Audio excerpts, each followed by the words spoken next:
Welcome to the Coalition of Scrubs, and yes, that was all of our collective natural voices singing. What's the difference between a playable card and a useless blinged out piece of cardboard? Let's find out together.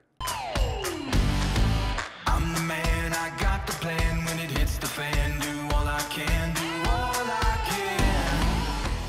Welcome to today's D-Time, the place you go to discover some new scrubby techs or realize those cards everyone hyped up really have no value at all.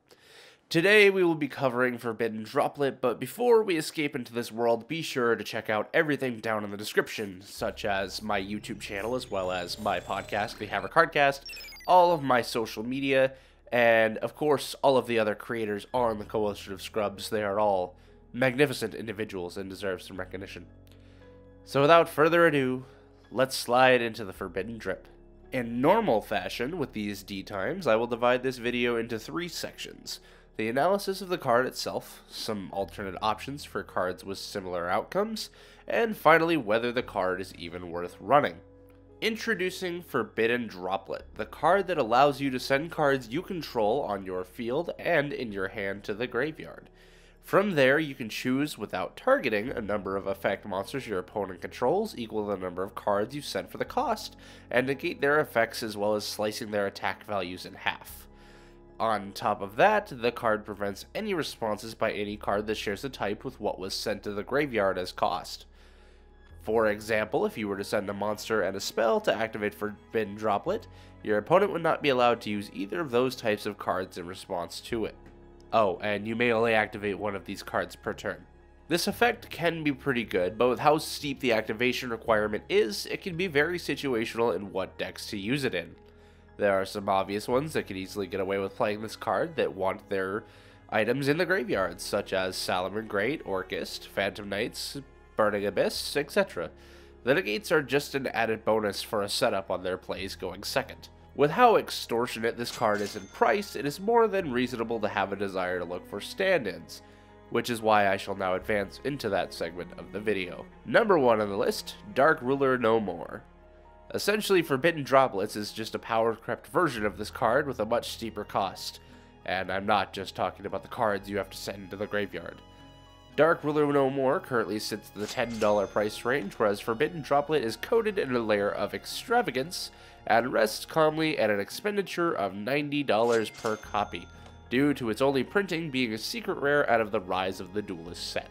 While there are several cases in which Forbidden Droplets can be more effective, its expense might not be as worthwhile to a budget player.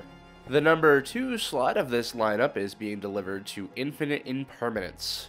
While Forbidden Droplet has the leg up on being able to negate several targets all at once, it is only good past the second turn of play.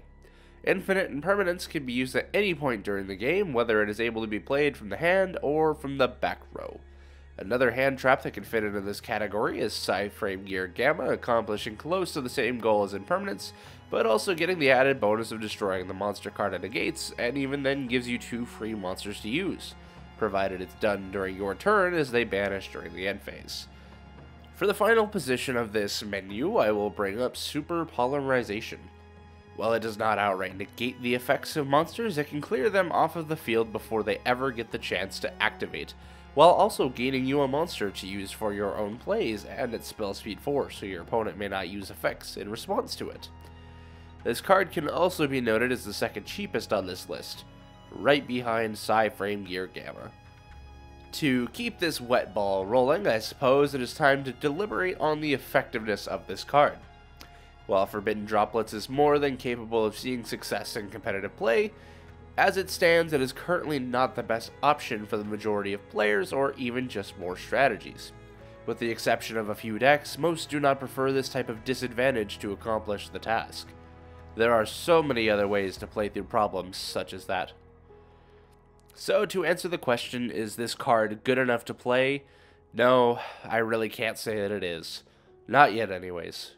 When there is a day that provides a reprint for this expensive staple, then I could justify it seeing more play. For now, it shall sit in the hall of overpriced infamy. That is all I have for you guys today in this D-Time. I really hope you enjoyed it.